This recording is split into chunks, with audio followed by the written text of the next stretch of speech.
aí, pessoal? Hoje a gente vai mergulhar numa receita que, olha, só de ouvir o nome já impressiona. Filé Wellington individual. E não para por aí, com purê de batata trufado e aspargos grelhados. Chique, né? Com certeza. Um clássico com acompanhamentos que elevam ainda mais. Pois é, a nossa fonte é um guia super detalhado, sabe? Tipo um passo a passo mesmo, que apresenta o prato como uma opção incrível para ocasiões especiais. Tipo Dia dos Pais, por exemplo. Faz sentido. É um prato que demonstra cuidado, né? Exato. E a nossa ideia aqui é justamente essa. Vamos desmembrar essa receita, entender os componentes, as técnicas, as dicas. A fonte diz que é acessível, apesar de parecer complexo. Será? Vamos ver. Bora lá. O Wellington tem camadas de sabor e técnica. Isso é inegável. Então, vamos começar pelo começo. O coração é o filé mignon individual. Mas o que realmente faz o Wellington ser o Wellington são as outras coisas, né? A fonte fala da pasta de champignon, a famosa duxelles. Isso, e a massa folhada, claro. E geralmente tem o patê de fígado, embora a fonte dê a opção de usar mais cogumelos no lugar. E às vezes até presunto cru. Certo? Patê, duxelles, presunto e a massa. Bastante coisa envolvendo o filé. Sim, e cada um tem uma função muito específica. O que eu acho fascinante, e a fonte explica bem, é como cada camada protege e adiciona sabor. Não é só jogar tudo junto. E como funciona essa montagem na prática, pelo que o guia descreve? Tipo, os passos principais. Olha, o primeiro passo crucial é selar a carne. Bem rápido, fogo alto. Para quê? Para criar sabor, aquela reação de Maillard, e dar uma primeira selada nos sucos. Ah tá, não é só pra dar corzinha. Não mesmo. Depois vem a duxelles, que é basicamente cogumelo bem picadinho, refogado até secar bem. E aqui tem um ponto-chave que a fonte destaca. Que seria? A duxelles não é só sabor umami, que já é ótimo. Ela funciona como uma barreira de umidade.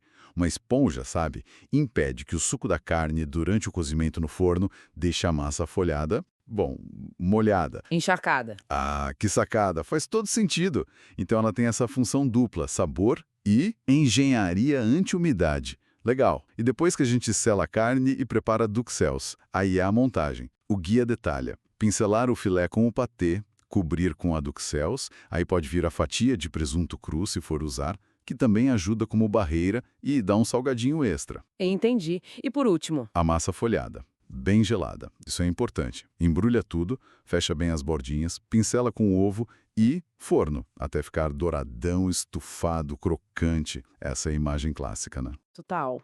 Aquela casquinha perfeita.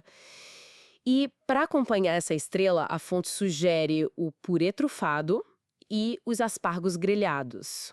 O purê parece bem rico, batata asterix ou baroa, creme de leite, manteiga e óleo de trufa negra. Uau! É um toque de luxo, né? Com certeza. E os aspargos são mais simples. Azeite, sal, alho em pó, grelhadinhos. Por que essa dupla como acompanhamento e servida separada? Qual a lógica por trás, segundo a fonte? Se a gente conectar tudo, fica claro que a fonte buscou um equilíbrio muito bem pensado. O purê é cremoso, aveludado, traz uma base rica que conversa com a carne, mas sem brigar. Uhum.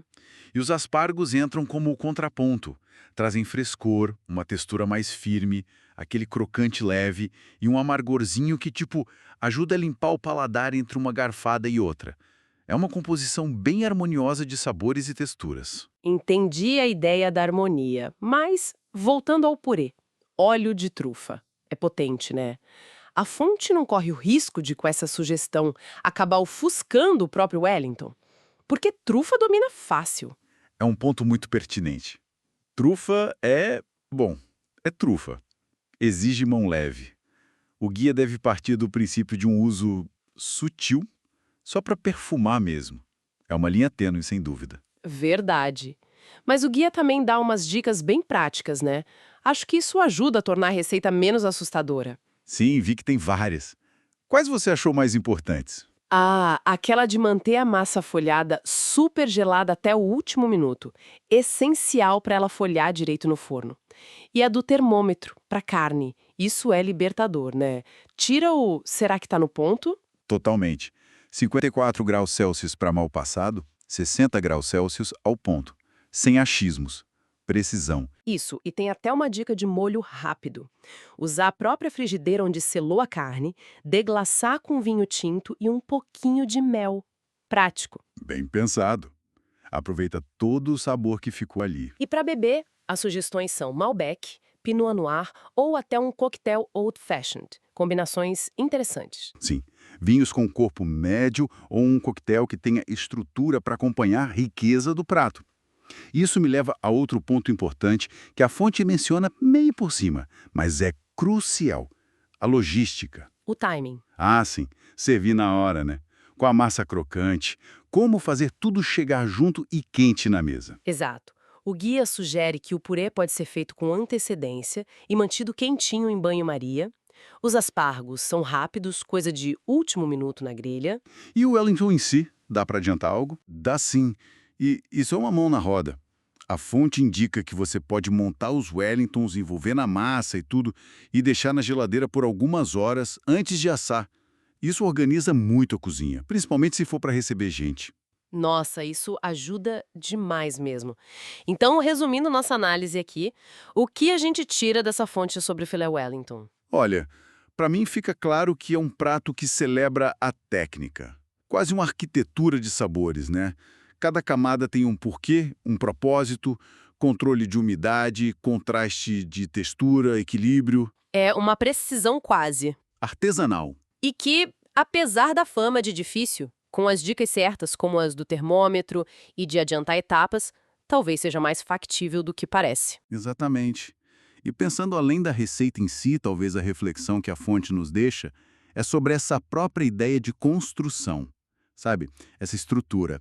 Um elemento central valorizado, protegido por camadas que agregam sabor e função e acompanhamentos que complementam sem roubar a cena. Onde você quer chegar com isso? Será que essa lógica não pode inspirar a gente em outras coisas na cozinha? Ou até fora dela, pensar em como combinar elementos diferentes, cada um com seu papel, para criar algo bom, harmonioso e especial. Construir um momento, talvez, assim como se constrói um prato desses. Profundo. Gostei dessa ideia. Uma receita que ensina sobre equilíbrio e construção. Muito legal.